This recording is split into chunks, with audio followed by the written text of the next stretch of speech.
Hello மக்களை, துளசி வீட்டு செம இன்ட்ரெஸ்டிங்காக போயிட்டுருக்கு. மகேஷ்னால ரொம்பவே கஷ்டப்படக்கூடிய அஞ்சலியை பார்த்துட்டு இருந்த நம்ம சிவராமனும் மகேஷுக்கு ஒரு முடிவு கட்டணும்னு சொல்லிட்டு அவங்கள சரியாக கடத்திட்டாங்கன்னு சொல்லலாம். இது வரைக்கும் மகேஷ் தான் எல்லாரையும் கடத்திட்டு இருந்தாங்க. இந்த வாட்டி நம்ம சிவராமனோட ஆட்டம் ஆரம்பிக்க போகுதுன்னே சொல்லலாம். வீடியோக்குள்ள போகிறக்கு முன்னாடி நம்ம சேனலுக்கு சப்ஸ்கிரைப் பண்ணுங்க. அப்படியே பக்கத்தில் இருக்க பெல் ஐக்கனை கிளிக் பண்ணுங்க. அப்பதான் நான் போடுற வீடியோல உங்களுக்கு நோட்டிஃபிகேஷன் வரும். சத்யாவும் அதிகாரிகள் கொண்டு வர ஃபைலில் சைன் போட்டுட்டு இருக்காங்க. இதெல்லாம் பார்த்துட்டு இருந்த நம்ம துளசிக்கு ஒரு சந்தேகம் வருது. எதுக்கு இந்த சத்யா இப்போ இவங்கள்ட்ட போய் சைன் போடுறான், என்ன விஷயமா இருக்கும்?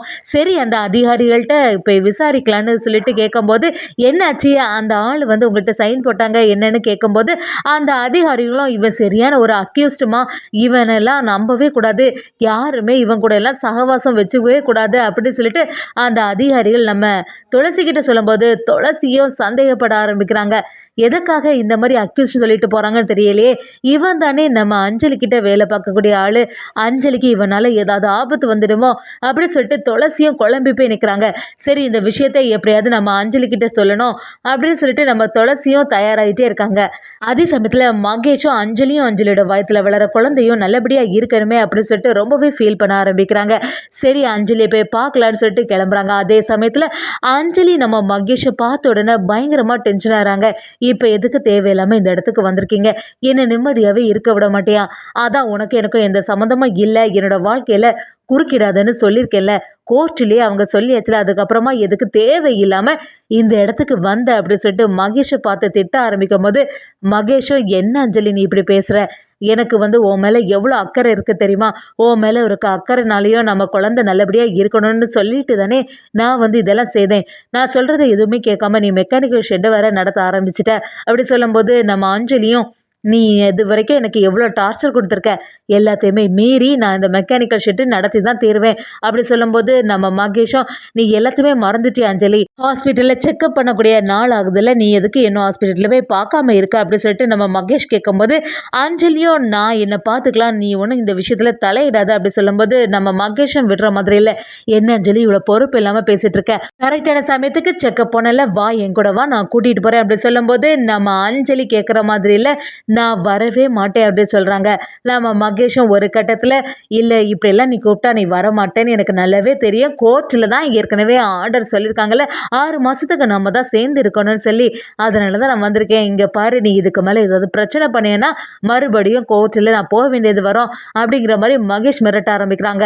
அஞ்சலியோட அம்மாவும் சேர்ந்து எதுக்கு என்னோட பொண்ணுக்கு இவ்வளோ டார்ச்சர் கொடுத்துட்டு இருக்க, அவ தான் வரமாட்டேன்னு சொல்லிட்டு இருக்கால, தேவையில்லாம எதுக்கு இங்கே வந்து பிரச்சனை பண்ணிட்டு இருக்க, அதான் உன்னை விட்டு விலகி வந்து நிம்மதியாக ஒரு வாழ்க்கையை அமைச்சிக்கலான்னு பார்த்தா நீ அவளை விட மாட்டேங்கிறிய அப்படின்னு சொல்லிட்டு நம்ம அஞ்சலியோட அம்மா சொல்லும்போது, அதெல்லாம் கேட்குற மாதிரில மகேஷும் லக்ஷ்மி கிட்ட வந்து என்னத்தை நீங்க பேசிட்டு இருக்கீங்க, நீங்க தான் உங்க பொண்ணுக்கு ஏதாவது புத்திமதி சொல்லணும், இவ்வளோ பெரிய நேரத்துலையும் அவ கஷ்டப்பட்டு வேலை செய்துட்டு இருக்கா, அதெல்லாம் கொஞ்சமாவது நீங்க பாக்குறீங்களா, அதை வந்து சொல்ல மாட்டீங்களா அப்படின்னு நம்ம லக்ஷ்மி கிட்ட கேட்க ஆரம்பிக்கிறாங்க. நம்ம அஞ்சலி மகேஷ் கிட்ட இதை பற்றிலாம் என்கிட்ட பேசிகிட்டு இருக்காத அப்படி சொல்லிட்டு சத்தம் போட ஆரம்பிக்கிறாங்க. மகேஷும் ஒரு கட்டத்தில் ரொம்பவே டார்ச்சர் பண்ணி நம்ம அஞ்சலியை ஹாஸ்பிட்டலுக்கு கூட்டிகிட்டு போகிறாங்க. ஹாஸ்பிட்டலில் வேண்டா வெறுப்பாக இருக்கக்கூடிய நம்ம அஞ்சலியை பார்த்த மகேஷும் எதுக்கு அஞ்சலி இவ்வளோ வெறுப்பாட்டு இருந்துட்டுருக்க, உனக்கு மேலே எவ்வளோ அன்பு வச்சுருக்கேன் தெரியுமா, கொஞ்சமாவது என்னோட அன்பை பற்றி புரிஞ்சுக்க அப்படி சொல்லும்போது, நம்ம அஞ்சலியும் உன்னை பற்றி எனக்கு நல்லாவே தெரியும்டா, நீ சரியான சைக்கோ, நீ என் மேலே அன்பு வச்சுருக்கேன்னு சொல்கிறல்ல, ஆனால் என்னோட குடும்பத்தை எல்லாம் எவ்வளோ டார்ச்சர் பண்ணியிருக்க, அதெல்லாம் நான் ஒரு போதும் மறக்கவே மாட்டேன், நீ இப்படி பாசமா இருக்கேன்னு சொல்லிட்டு உன் கூட வந்து சேர்ந்து வாழ்வேன் மட்டும் ஒரு எண்ணத்துல இருக்காத அப்படின்னு சொல்லிட்டு நாம அஞ்சலியும் மகேஷை சத்தம் போட ஆரம்பிக்கிறாங்க. மகேஷ் அந்த டாக்டர் கிட்ட என்னாச்சு, அஞ்சலியுடைய குழந்தையும் நல்லபடியா இருக்குல்ல அப்படி சொல்லும்போது, அஞ்சலிக்கு ஸ்கேன் பண்ண ஆரம்பிக்கிறாங்க. அந்த இடத்துல ஸ்கேன்ல குழந்தை தெரியதை பார்த்த உடனே நம்ம மகேஷ் ரொம்பவே ஃபீல் பண்ண ஆரம்பிக்கிறாங்க. நீ கொஞ்சம் சீக்கிரமாக ஸ்கேன் பண்ணி காட்டுங்க, இன்னும் கொஞ்சம் ஜூம் பண்ணி காட்டுங்க அப்படின்னு சொல்லிட்டு நம்ம மகேஷுக்கு கண்ணில் எல்லாம் கண்ணீர் வர ஆரம்பிச்சது. இது எல்லாத்தையுமே நம்ம அஞ்சலி கவனிச்சுட்டே இருக்காங்க.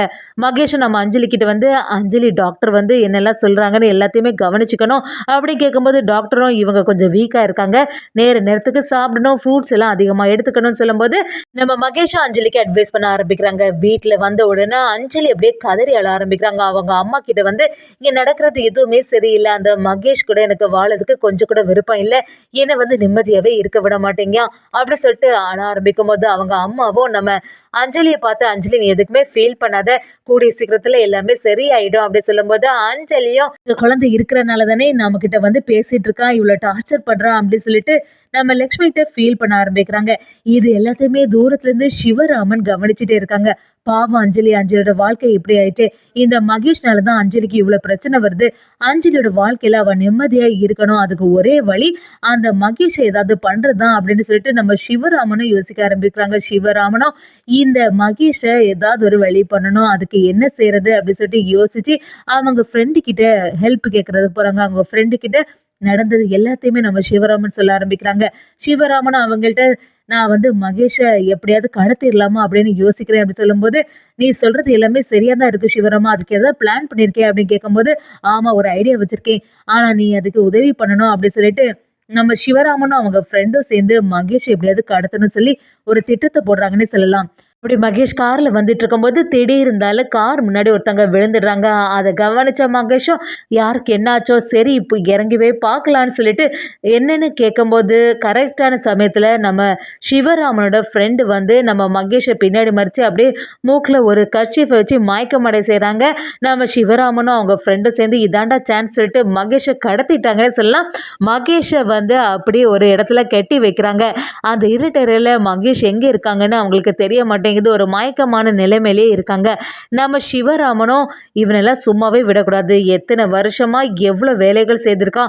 இவனுக்கு கீழே எத்தனை பேரை அடைச்சு வச்சிருக்கான். இப்ப இவனே ஒரு ரூம்ல அடைஞ்சிருக்க மாதிரி ஒரு நிலைமை ஆயிடுச்சு. இவனெல்லாம் சும்மாவே விடக்கூடாது. இவன் வெளியில வந்தானா அஞ்சலியோட வாழ்க்கை தான் பிரச்சனை ஆயிருக்கும். அஞ்சலி பாவம் நிம்மதியா இருந்துட்டு போட்டு இவனால அஞ்சலிக்கு எவ்வளவு பிரச்சனை இது வரைக்கும் நடந்திருக்கு. இனியாவது அவ வாழ்க்கை நல்லபடியா இருக்கணும்னு சொல்லிட்டு நம்ம சிவராமனும் யோசிக்க ஆரம்பிக்கிறாங்க.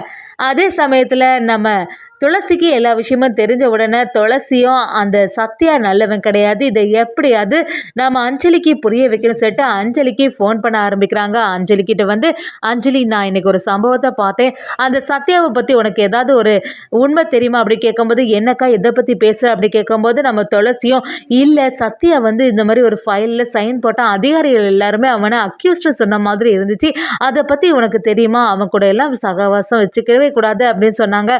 அப்படிங்கிற எல்லா விஷயத்தையும் நம்ம துளசி சொல்லும்போது அஞ்சலியும் சத்யா ரொம்பவே நல்லவன் மாதிரி தான் தெரியும். ஆரம்பத்தில் நானும் அவன் ரொம்பவே கெட்டவன் தான் நினச்சேன். போக போக தான் இப்போ அவனை பற்றி புரிஞ்சுக்கிட்டேன். அதனால இதை பற்றி எல்லாம் நீ எதுவும் சொல்லாத. அவன் மேலே எந்த தப்புமே இருக்கிறதுக்கு வாய்ப்பே இல்லை அப்படி சொல்லிட்டு நம்ம அஞ்சலி துளசிக்கிட்ட சொல்ல ஆரம்பிக்கிறாங்க.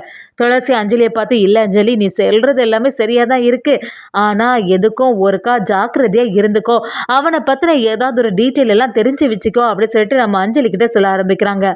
நம்ம அஞ்சலியும் சத்யாவை பத்தி எல்லாம் யோசிக்க ஆரம்பிக்கிறாங்க. ஏற்கனவே சத்யாவோட அம்மா அவங்க குடும்பத்துல உள்ளவங்க எல்லாருமே சத்யாக்கு மேல ரொம்பவே வெறுப்பா இருந்தாங்க. ஏதோ ஒரு சிச்சுவேஷன்ல சத்யா மாட்டிருக்கான். ஆனா அந்த விஷயம் நமக்கு தெரிய மாட்டேங்குது.